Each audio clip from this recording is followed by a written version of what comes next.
já vás všechny vítám na doktorandu, nebo jak správně říká úvodní učitelského studia, protože tady vidíte před sebou dvě vlaječky, znamená, že tento den nebo tato aktivita, která je pravidelně pořádána děkanátorem, konkrétně tady paní Viktorinovou, je jeden z výstupů, je jedním z výstupů projektu, který jsme si vymínili, který vznikl na doktorandi a vy máte možnost požívat jeho benefity po skončení řešení, protože skončil v únoru. Já bych nechtěl příliš dlouho mluvit, já jsem chtěl hlavně vyjádřit potěšení, že vás vidím tolik, protože vy jste ti, co tady jednou tuto fakultu potáhnou dál. Možná vám to připadá jako úsměvné, nereálné, ale já jsem ve vašich kůži s tím úplně stejně.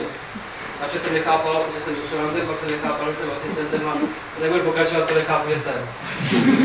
Prostě jednoduše na vás to tady jednou bude. Z vás by měli vyrůst, když ne přímo vědečtí pracovníci a učitelé naší fakulty, tak aspoň dostatečně kvalifikovaní, vzdělaní lidé, odlišující se od zbytku populace, protože vaše populace, nebo aspoň ta věková kohorta, kterou zastupujete, je natolik specifická, že čím je specifická? No, specifická je tím, že skoro všichni vaši vrstevníci jste na vysokých školách, což nebývalo zvykem. Přece jenom to procento z té dané, jak jsem řekl, věkové kohorty bývalo daleko nižší a bylo to elitní vzdělání. Teď, abyste byli tím elitním, tak jste se přihlásili do doktorského studia, tím si tím elitním vzdělaným člověkem stanete.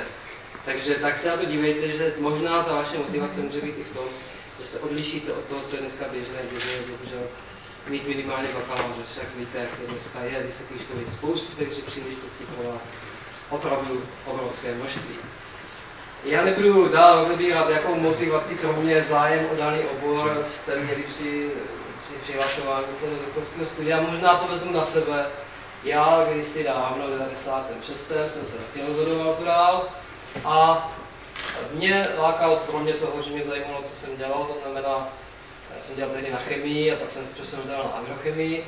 A to je teď jedno, já jsem uvažoval i tak, že se zdokonalím v jazycích, protože za nás doktorské studium znamenalo donutit doktoranta absolvovat zkoušku ze 2 světových jazyků, což u mě byla němčina a angličtina, někteří z mých vrstevníci, kteří jsme ti, co jsme maturovali ještě z ruštiny, tak to ještě ruštinu a angličtinu, ale myslím, že ta angličtina je takový akademický jazyk a asi většina z vás uvažuje o tom, že angličtinu budou dělat i v rámci doktorského studia.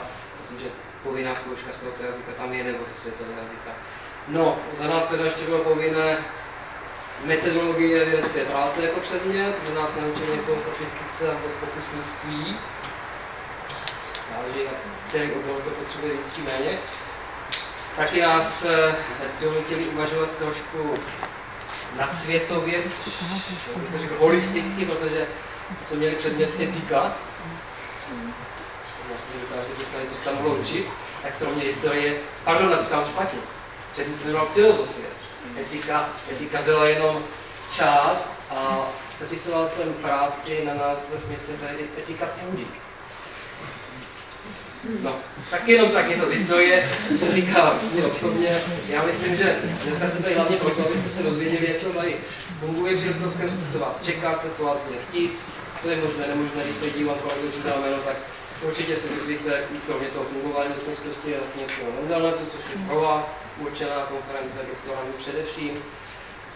Taky se dozvíte možná s kolegy, že uvažujeme, jak třeba nastavit lépe vaše odměňování, aby ti, co skutečně si plní své povinnosti, to i poznali ve stipendiu, no a pak ti, co třeba jak si mají něco důležitějšího než zrovna to, co se po chce, tak aby to taky třeba poznali. Takže nějaký motivační systém se snažíme vytvářet. No, asi vás se nedotkne, ale do budoucna uvažujeme a už se začalo připravovat akreditace doktorského studia na 4 roky. Tím tak trošku naznačuju, že bývá pro některé z vás, myslím, co tady a byli před vámi, ukončit řádně doktorské studium v čase plně vymezené. Interní studium by mělo trvat 3 roky. Ano, musím dopovědět, že je tam možné přerušení a celková úhrnná doba je 3+3, ale prosím vás, tohoto se nechytejte. Protože to, jak jednou pustíte tady ty zdi a brány, tak se vám to daleko těžceji a hůřeji potom se pisuje někde v práci, někde mimo univerzitu, máte všechno dál. Ano, dneska jsme v informačním světě, kde se všechno po internetu. to je pravda, i ty databáze článků a vědeckých výsledků se dají i z domova, pokud víte, jak nastavit prohlížeč internetu. Všechno jde, ale je to opravdu těžší, protože na vás se nalehnou povinnosti jak doma, pokud třeba ještě chcete mít rodinu nebo něco a tomu ještě zaměstnání. Velice těžko se to dokončuje a my jsme nuceni vás potom velice nepříjemně popotahovat a vyhrožovat a opravdu i třeba ukončovat to studium násilně. A je to škoda, že se tady věnovali ten čas a úsilí něčemu, co pak teda skončí vníveč bez výsledku. Takže snažte se opravdu v tom čase vymezeném pro doktorské studium, což jsou ty 3 roky daného stipendie podpořeného do studia, využít maximálně, a nemusíme vstupovat do nějakého nepříjemného dialogu. Nemyslím osobně, ale myslím přes nějaké papíry, jakože vám něco nebudu chtít prodloužit, uznat, neuznat. Takže to bych byl nerad, aby jsme tak nějak spoluváčili, abyste spíše bez problémů studovali, co jste si zvolili, zvolené vaše zkoušky, co si tady naplánovali, které individuálně studijový plán zahrnou, abyste čas byli schopni splnit, abyste pronikli do pracoviště, naučili se vědecké práci a z toho, co vás zajímá, co se tady vůbec řeší. Takže já nebudu dále mluvit. Měl by tady každou chvilku se omluvit pan docent Havlíček, což je proděkán pro výzkum, vývoj a doktorská studia. A doktorská studia samozřejmě je to, co nás dneska zajímá nejvíce, takže bych vám řekl něco za sebe. No a když tady vidím ten program a svítí určitě i mnou, tak proděkánem dalším, který vystupuje docent Cerkal, ten je to osobní zpovědnost za zorganizování konference na Drole, 19. listopadu letos. A v posledních letech se povedlo to protáhnout na 2 dny. A jak bývá zvykem, mezi prvním a druhým dnem je třeba něco společenského, tak abyste se i večer potkat a pobavit neformálně mezi sebou a s ostatními s nimi, tak to říkám budem. No, jak jsem avizoval, tak se stalo, pan docent Havlíček právě přišel, takže nezbývá, než pan docenta pozvat do čela, protože je to právě ten proděkan, který byl představován, proděkan pro výzkum, vývoj a doktorská studia a bude následujícím řečníkem, pokud teda paní Děvka to nemoderuje a nechce uvést sama. Takže máš slovo. Dobrý dopoledne, já už jsem tady chvilku poslouchal za rohem, ale jenom maličkou. Tak jsem rád, že jsme se slyšeli a tam děkuji za uvedení do dané problematiky. Já vás tady srdečně vítám na dnešní schůzce a možná, že vidíte poprvé, nechci říct si naposled, ale určitě daleko více budete komunikovat se studijníma referentkama na děkanátě, takže paní inženýrku Viktorinovou znáte a ta vás určitě celým tím studiem provede. No a abyste věděli, že studium doktorské má určitá pravidla, tak bych tady chtěl něco povědět, od čeho se to všechno odvíjí. Vy si v podstatě můžete najít dokument, který je tady uveden, což je studijní a zkušební řád. A ten den D, kdy byl podepsán, byl 11. června 2013. Když si tuhletu záležitost najdete, zjistíte, že se to týká nejenom studia magisterského, nejenom bakalářského, ale i doktorského studia. Takže my jsme udělali takovou věc, abyste nemuseli tu žákovskou knížku a ty pravidla školní hledat, tak jsme vám je dali k dispozici. Takže to máte v té složce a můžete si přečíst, co znamenají některé ty pojmy. A v podstatě je ten řád sestaven tak, aby bylo jasné, jak se studenti přijímají, kdo se o ně stará, jakým způsobem se realizují zkoušky, jakým způsobem dokladujete svoji způsobilost a jak to vypadá v případě, že vás potká něco nenadálého, že musíte řešit možnost přerušení studia, chcete vyjet někde do světa, chcete udělat nějaké zkoušky, jak se postupuje s uznáváním a tak dále.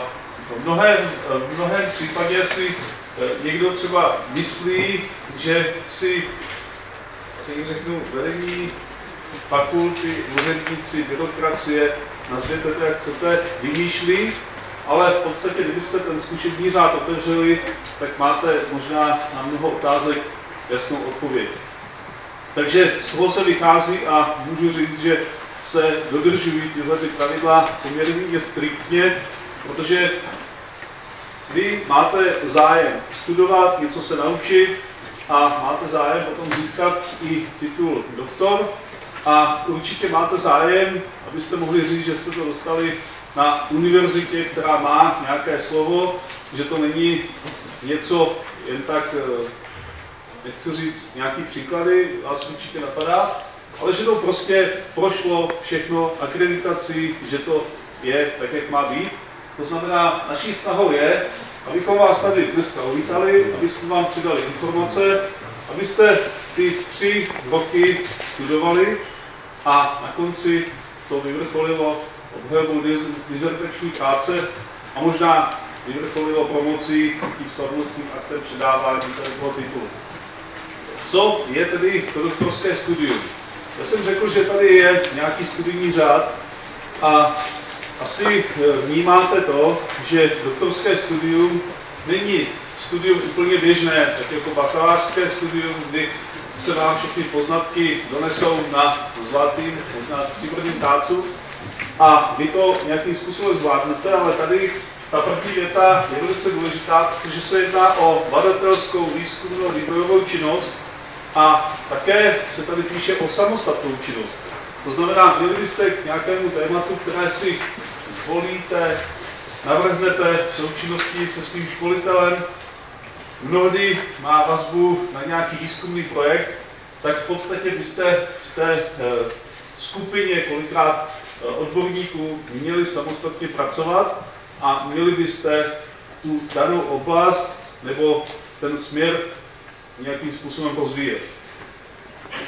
To, že jste tady, znamená, že jste prošli nějakým výběrovým řízením, systémem přihlášky, setkali jste se s tím, že každý z vás je v nějakém oboru. Ty obory se liší formou, to je to, že je tady forma, řekněme, distanční, nebo tady forma, kterou absolvujete asi vy. To znamená forma, kdy chodíte na plný úvazek sem k nám do školy, když říkám na plný úvazek, protože někdy se diskutuje o tom, jaký systém vlastně tady je. Budeme se bavit o tom, jestli máte chodit každý den, nemáte chodit každý den do práce, jak se kdo využívá, kolikrát se kolegové vrátí ze světa a říkají, že to je největší, nejtvrdší práce, to byla doktorská studia. A jeden profesor když si říkal, že věda to je řehole, takže se nesmíte nějak moc dívat na to, jestli jste dnes vyvinuli větší úsilí a zítra budete muset vyvinout ještě větší než dneska a pak třeba máte nějakou chvilku pauzu. Takže k tomu musíte samozřejmě tak nějak přistupovat. Zapomněl jsem na akci, která se nás týká teď z podzima, a proto je tady můj kolega, pan podnikan, docent Cerkal, který vám bude vykládat o Mendelnetu. Mendelnet, studentská konference, možná jste o tom slyšeli, minimálně jste o tom slyšeli z toho titulu, že jste měli vždycky v den konání děkanský volno. Což jste uvítali, a nevím, jestli jste přišli na konferenci, podle účastí si myslím, že nikoli. A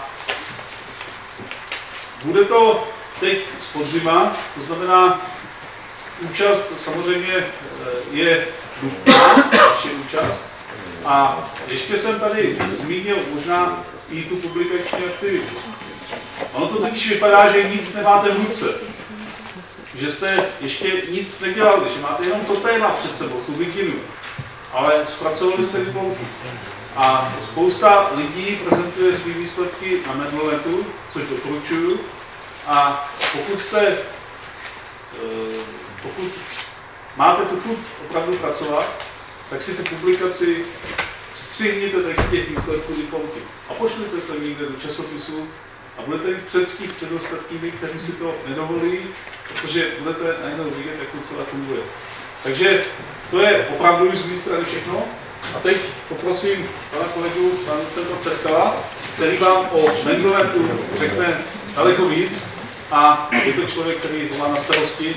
Takže já jsem se vlastně nezeptal, jestli máte nějaký dotaz, ale pokud jste měli i na mě dotaz, tak on je určitě chtěl zastoupit. Takže prosím. Dobrý den, vážené doktorantky, vážení doktorandi. si dovolím, než začnu mluvit o Mendelnetu, tak udělám takové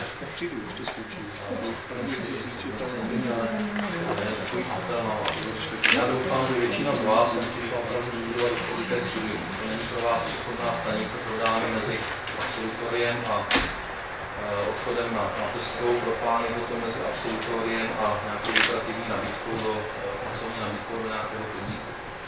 Já sám jsem předsedou oborové rady jednoho studijního doktorského programu. Byl jsem samozřejmě také doktorant, takže jsem měl možnost na to doktorské studium se podívat vlastně ze dvou stran té pomyslné barikády. Můžu vám říct jednu věc.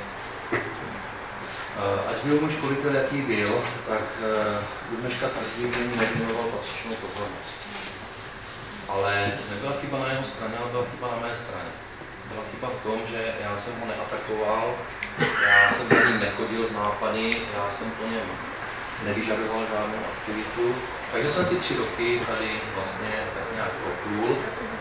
A zpětně dneska to hodnotím tak, že nebyl ten čas tady skutečně strávený, že jsem ho v úvozovkách proflákal, ale já jsem ho nedostatečně využil. Potom, když jsem se stal školitelem a měl jsem nějaké doktorandy, dneska jich mám asi 7, tak jsem se snažil tady tuhle chybu napravit a ty svoje doktorandy nějakým způsobem motivovat, popostrkovat, někam tlačit na konference. Byl jsem schopen jim zahnat peníze na zahraniční cesty, na zahraniční exkurze. Říkal jsem jim o programech Erasmus, různých jiných projektech OPVK, v rámci kterých mohou vycestovat. A zjistil jsem opět to samé, bohužel, že ač uplynulo 15, možná více let toho, co jsem já zde dělal doktorské studium, a dostal jsem se tedy, nebo měl jsem tu možnost dělat školitel těm doktorandům, tak ty doktorandi se vůbec nezměnily. Oni jsou pořád stejní, nebo horší. Já mám takové doktorandy, které, když jim řeknu, aby jeli do Prahy a zařídíme jim tam stáž, oni se mě zeptají, jak se tam dostanou. No nevím. Pěšky, na kole, to je jedno. Jo? Ale toto je materiál, se kterým prostě pracujeme a já na vás apeluju, abyste šli do sebe a aby to takto nebylo. Choďte za svými školiteli, diskutujte s nimi, samozřejmě z začátku metodiku, pokusů, vůbec téma, že budete si stavit studijní plán a tak dále, budete dávat dohromady plán zkoušek. Ale choďte za nimi i s tím, že chcete někam vycestovat, jestli nemají někde nějaký kontakt, aby vás někam vyslali do zahraničí, to dneska vidíme jako naprosto nutnou věc. Byla tady zmínka o psaní práce v anglickém jazyce. Teď jsem zrovna řešil problém, kdy jedna dizertační práce byla oponenty zamítnuta pro, myslím, že to tak si bylo, že pro velice špatnou angličtinu. Prosím vás, je to super. Já když jsem přijel do Švýcarska a zeptali se mě tam na univerzitě, co jsem dělal za doktorskou dizertační práci, jestli mám její anglickou verzi, já jsem řekl, že nemám, psal jsem to v češtině. Pro mě to tenkrát byla velká chyba. Říkal jsem si, měl jsem to napsat v angličtině. Ano, ale prosím vás, na to si troufejte jenom v případě, že opravdu perfektně umíte anglicky, tak je to strašná ostuda. Těch možností, jak se zdokonalit v angličtině, je celá řada. Probíhá tady spousta kurzů v rámci OPVK, univerzita sama prostě organizuje různé jazykové kurzy a tak dále. Jednou z možností, kde si můžete tu angličtinu, řekněme, zdokonalit v rámci jednak teda vašich prezentačních schopností, ale i v rámci diskuzních nějakých schopností, tak je právě konference Mendel.net. Tahle konference to není nic, co by mělo regionální rámec nebo nepřesáhlý rámec naší univerzity. My jsme se za 21 let u této konference dostali na mezinárodní úroveň. Každoročně tu konferenci navštíví 150 až 190 aktivně vystupujících studentů doktorského studia, nejen z naší univerzity, ale z českých univerzit, jiných, ze zahraničních univerzit, z Polska, Slovenska, Maďarska, Rakouska a tak dále. To je pro vás jedinečná příležitost, kde můžete jednak prezentovat výsledky své práce, můžete se dozvědět, nebo můžete čelit kritice té vaší práce, aniž by vás to cokoliv stálo. Samozřejmě může se to dotknout vaší ješitnosti, ale není to o tom, že vám tu práci někdo zhodí, bude hlasovat záporně, potom obhajoví vaší dizertační práci. Tady máte jedinečnou možnost si to vyzkoušet a já vám to vřele opravdu doporučuji. Ta konference, jak říkal kolega, probíhá z podzima, já to upřesním. Je to vždycky předposlední týden v měsíci listopadu. Poslední 3 roky je ta konference dvoudenní, to znamená, že je tam i společenský večer, je tam druhý den i doprovodný program. Vy letos už šanci se na konferenci přihlásit nemáte, protože jsme to termínově nastavili tak, abychom všechno, řekněme, do toho 19. listopadu stihli. To všechno znamená zoponovat příspěvky, udělat z nich sborník z těch textových příspěvků a ten sborník poslat na evaluaci společnosti komisí na Reuters. Co to znamená? Znamená to, že se nám podaří v posledních 5 letech dotáhnout vždycky ty sborníky full textů, tedy těch full textových příspěvků, do takové fáze, že jsme schopni je odeslat na evaluaci do Thomson Reuters, což je předpoklad toho, pokud ta evaluace bude úspěšná, aby sborník, respektive ty články z té konference byly zařazeny do databáze Web of Science. O Web of Science jste už možná slyšeli z úst kolegy, který zde hovořil přede mnou. Můžu vám říct, že je to obrovská podsta pro mě osobně, protože jsem u té konference prakticky dneska už nějakých 15 let v organizačním týmu, teď dokonce i v čele organizačního týmu, protože z pohledu hodnocení Rady vlády a v současné době platné metodiky vám nebude uznán univerzitě, instituci, nebude uznán žádný výsledek, který není zařazen v té databázi Web of Science. Děkuji panu docentu Cerkalovi za vystoupení a já, jelikož jsem měla včera všechny zápisy a povídala jsem si o tím dostatečně, tak vám budu jenom pár základních informací, o tom vás informovala, aby mohla nastoupit s tím dalším hovorujícím angličtině vystoupení, který je důležité vystoupení k administrativě a zpracování dokumentů, předkladů, já jenom zhrnu ty věci, které už byly tady několikrát říkány. Seminář odboru doktorského studia se koná pro studenty prvních ročníků doktorského studia. Koná se cílem je seznámit doktorandy se systémem doktorského studia na Ekonomické fakultě. A výhodou toho semináře podle nás je kontakt studenta se všemi zainteresovanými osobami, které se podílejí na fondu doktorského studia na Ekonomické fakultě a získáte hned v úvodu doktorského studia konkrétní informace nejen o povinnostech, ale o možnostech aktivitách doktorského studia. Tady tento seminář v různých odměnách se koná od roku 2008 a je potom na vašem posouzení, zda ten seminář vám neužitečný nebo nebyl. Všichni už jste dostali složky a vidím, že se neintenzivně pracujete, vytištěné prezentace, studijní zkušební řád, který zmiňoval Alexandr Havlíček, kdy jsme doporučené postupy, pozvánky na další akce. Jak jsem vám včera říkala, opravdu udělejte si pořádek dokumentů, které se stavují v doktorskému studiu a eventuálně tady tyhle služky používejte a doplňujte průběžné dokumenty, které budete dostávat do studijního oddělení a další informace, které vám budou v doktorském studiu. Takže jestli vás to aspoň trošku zajímá, tak jenom abych vyplnila chvilku, tak včera jsem si dávala dohromady všechny čísla, tak bylo podáno v letošním roce 80 přihlášek do doktorského studia, bylo vás přijato 67. Včera vás na zápis nastoupilo 60, byly 2 omluvení, to je jeden z pracovních důvodů a jedna slečna neměla ještě pořád po veškerou dokumentaci, 10 studentů kombinované formy studia, 50 provinční a když jsem ráno počítala, tak vás tady bylo 51. 6 lidí se mi omlouvalo, takže opravdu beru, že dnešní účast je opravdu velká a beru to tak, že máte zájem na doktorské studium a pak mi můžete tady důvěrně potom si sdělit, jestli tady tahle akce je v plusu, v mínusu, jestli jste to ztratili 4 hodiny svého času, anebo jestli vám to bylo ničem. No, jako, samozřejmě i jako to došlo se, jak říkal pan Havlíček, tak my jsme opravdu studijní oddělení servis pro vás. Jo, samozřejmě se musíme vzájemně respektovat, že mám ještě nějakou jinou práci, takže od vás budu požadovat, abyste zadržovali hodiny, ale pokud budete mít nějaký problém, tak se nebojte přijít. Stejně normálně, pokud máte, teď se opravdu vysestavila webová stránka fakulty, pokud máte náměty, připomínky z pohledu studentů, očima studentů, nebojte se přijít, můžete anonymně nějaký papírek, vzkaz nebo nějaká kritika. Já nemám nezvyku informovat pana děkana, ten student vlastně přišel a ten si stěžoval. Jo, opravdu přijdete, trápí mě to a to, nelíbí se mi to a to, chtěl bych to změnit, je tam nějaká šance.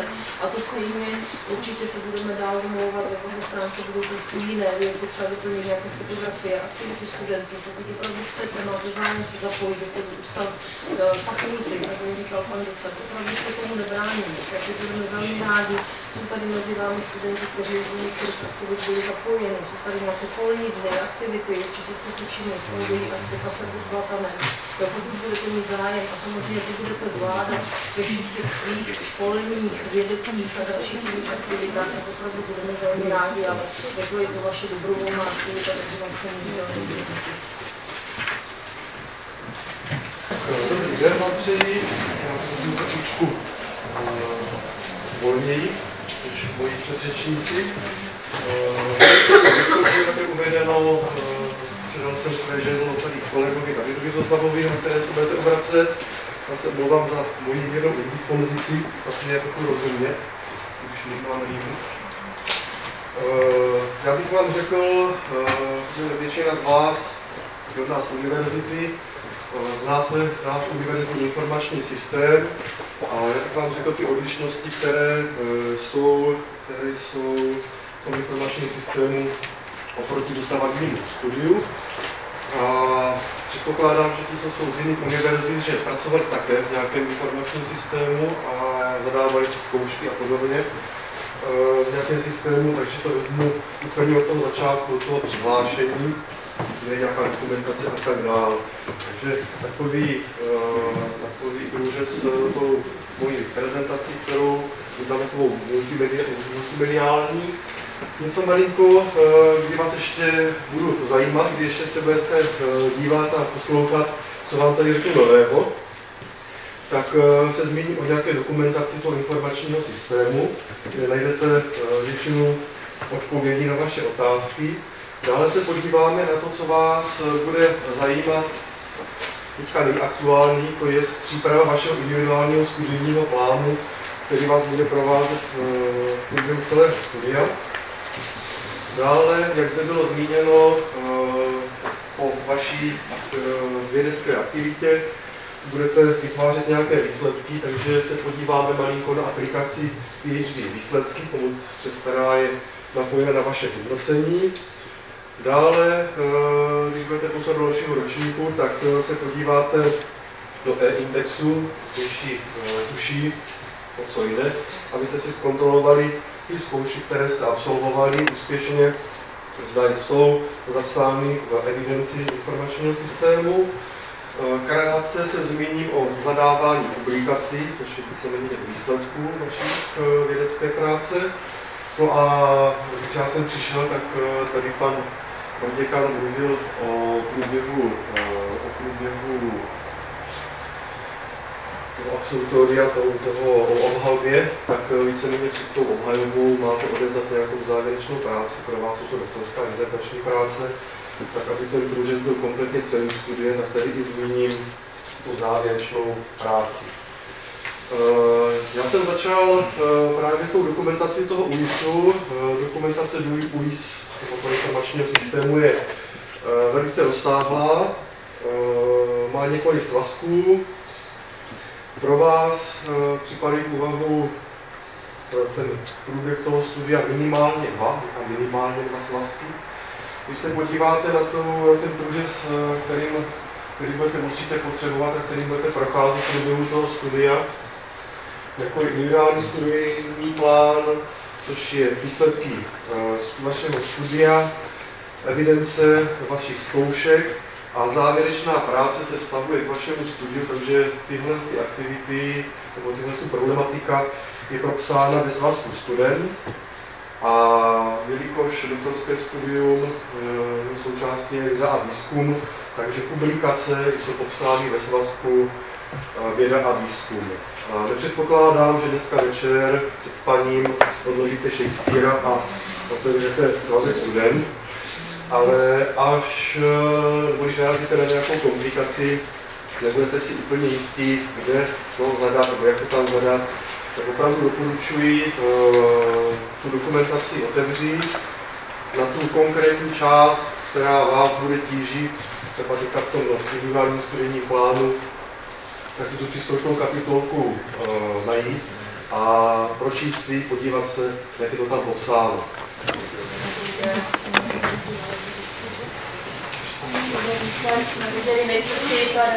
Já předpokládám, že jste všichni dostali prezentaci a vzhledem k časovému presu, do kterého jsme se dostali, tak tu prezentaci projedu opravdu velmi rychle, protože všechno, co budete potřebovat, najdete na webových stránkách informačního centra a Vystřední knihovny, nebo se dočtete na prezentaci, návody na vyhledávání a podobně, máme všechno zveřejněné na webových stránkách. Toto mělo sloužit jako takový ucelený přehled, abyste vůbec věděli, kam jít a co tam máte hledat. Takže stručný program, informační projekt, co to vlastně je to vůbec veškerá množina dat nebo informací, která je zaznamenána na určitém nosiči. Samozřejmě můžete rozlišovat jako každou lidské činnosti, můžete řadit podle různých kritérií, informace můžete řadit podle různých kritérií.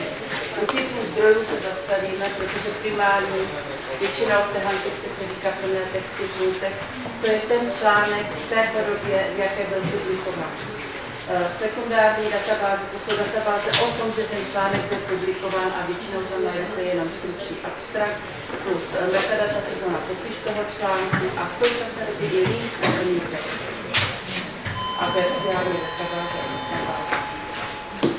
Kvalitní záznam operativních informací, které jsou právě bibliografické abstrakty, kde abstrakt obsahuje stručný popis toho článku a v současné době všechny bibliografické databáze obsahují link na plný text, který se dočíte na webové stránky vydavatele.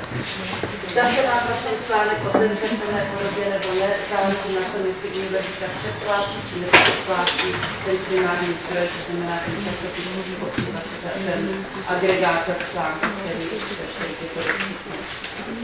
Rok 2013 znamenal obrovský zlom i v grantové radě, kdy je vidět, že všude jinde vysíchají peníze, takže rok 2013 znamenal už to, že se podalo více než 70 projektů, ale bohužel jich financováno bylo také těch 25, takže ta úspěšnost se i tady snižuje, ale přesto všechno je ještě obrovská. Tady vidíte v finančních objemech to stejné, o čem jsem mluvila, vlastně kolik peněz je na tu IGU pro ty individuální projekty rozdělováno. Protože opravdu je to pro vás a i pro ústaví důležité, právě k této problematice bude organizován, nebo už je organizován seminář spojený s určitým takovým workshopem, jak správně si vyložit tu zadávací dokumentaci, jak správně vyplnit tu grantovou přihlášku a konkrétně tedy to datum je 7.10.2014 v 10 hodin v zasedací místnosti děkanátu na budově C. Na seminář se není potřeba přihlašovat, myslím si, že je tam dost prostoru, že kdo budete chtít tady na tohle školení přijít, tak můžete zhruba časově, předpokládám, tak 2 hodiny kladů. Zároveň součástí vlastně tady toho semináře by měl být i nějaký váš starší kolega, který se s vámi podělí o takové ty praktické rady, které já vám dát nemůžu, jako například jak dlouho to psal, jestli to psal teda 2 hodiny nebo 14 dní, protože opravdu měsíc nebudete poslouchat nic jiného na ústavu a tady tu věc, jako jak dlouho opravdu, nebo kdo nejvíc na tom ústavu pomůže, tu já na vás nepřenesu, já vám řeknu, jak to máte dobře vyplnit, aby se vám to nevychladilo, ale to, kdo vám fakticky pomůže, to právě je někdo z těch starších kolegů, takže ti by měli být taky přítomní. Přejdu od tady toho aktuálního semináře takové obecné věci, jak vlastně funguje projektová podpora na agronomické fakultě. Hlavní kontaktní osobou jsem tedy já. Ten systém informovanosti o tom třeba, že je některá soutěž grantová vyhlášená, probíhá přes vedoucí ústavu, ale teď teda možná řeknu nějakou říčnou myšlenku. Tenhle způsob kontaktu se neosvědčil, proto bych vám doporučila, abyste se zaregistrovali, možná Davida poprosím, na hlavní stránce agronomické fakulty najdete tento banner a můžete se zaregistrovat do newsletteru týkajícího se vlastně vědecko-výzkumné činnosti. A dále bych ráda přivítala paní Tomášku Annu Jurovou, která je referentkou na Agronomické fakultě v zahraničí. A protože nebudete jen psátníky studovat, ale budete i pravděpodobně chtít vycestovat, tak dám paní bakalářce slovo, aby vám řekla nejdůležitější informace, které se vztahují k výjezdu na zahraničí. Jak jste slyšeli od všelijakých příležitostí, jak využít jazyk, budete mít v rámci svého pobytu, studia a práce na agronomické fakultě hodně, takže opravdu to je důležitá věc. Jedna nejmenovaná zlobivá osoba vám bude například na ústav přivádět zahraniční stážisty, se kterými se budete muset domluvit anglicky, německy, španělsky, co nebudete zvládat. Budete mít třeba na starosti na ústavě zahraničního vyučujícího, aby tady přednášel třeba několik hodin. A samozřejmě se o něho nebude starat nutně vedoucí ústavu, budete se o něj starat i vy. Takže nemusíte ani vytáhnout paty z agronomické fakulty a už budete potřebovat tu angličtinu, němčinu, španělštinu, prostě co máte, to využijte.